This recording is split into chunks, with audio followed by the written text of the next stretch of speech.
The Renaissance didn't just change art, it revolutionized how we see reality itself. Beginning in 14th century Florence, artists like Masaccio and Brunelleschi discovered something extraordinary: mathematical perspective. For the first time in history, painters could create the illusion of three-dimensional space on a flat canvas, transforming walls into windows that opened onto believable worlds. This wasn't just a trick, it was a complete reimagining of what art could achieve. Leonardo da Vinci took these innovations further, pioneering techniques that still mesmerize us today. His sfumato method, meaning to evaporate like smoke, involved applying thin layers of translucent glazes to create soft, hazy transitions between light and shadow.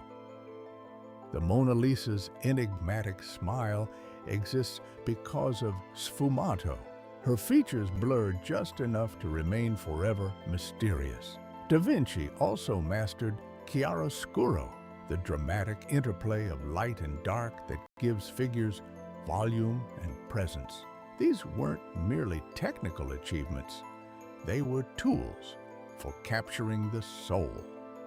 The technique of chiaroscuro reached its theatrical peak with Caravaggio in the late Renaissance.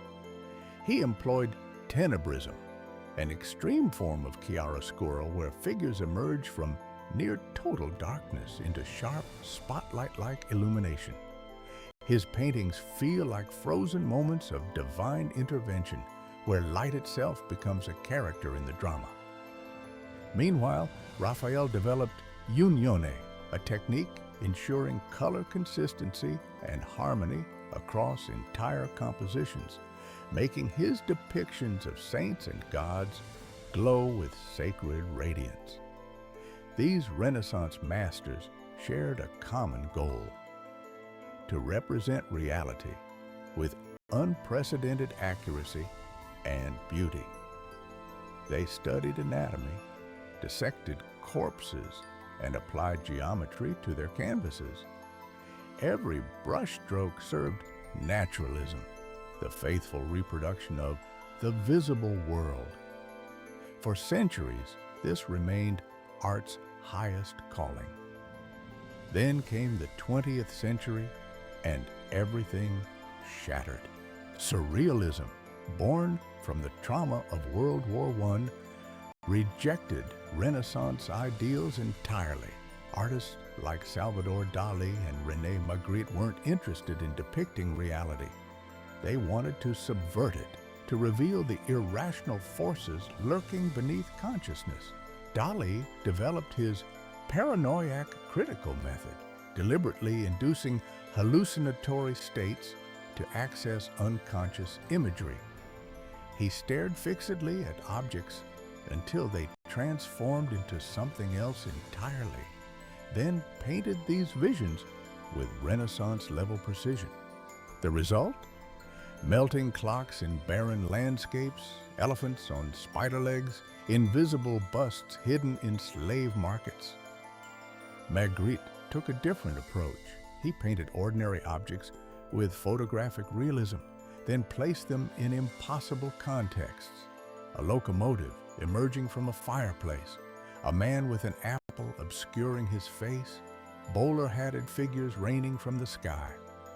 His technique was traditional, but his vision was revolutionary. He once said, "Everything we see hides another thing. We always want to see what is hidden by what we see." Where Renaissance artists used technical mastery to reveal truth, Magritte used it to question whether truth exists at all. The evolution from Renaissance to Surrealism represents art's journey from certainty to doubt, from external observation to internal exploration. Renaissance techniques like sfumato, chiaroscuro, and linear perspective gave artists the power to mirror reality. Surrealists inherited these tools but turned them against their original purpose, using hyper-realistic painting to depict the impossible. Both movements required extraordinary technical skill, but they pointed their brushes in opposite directions, one toward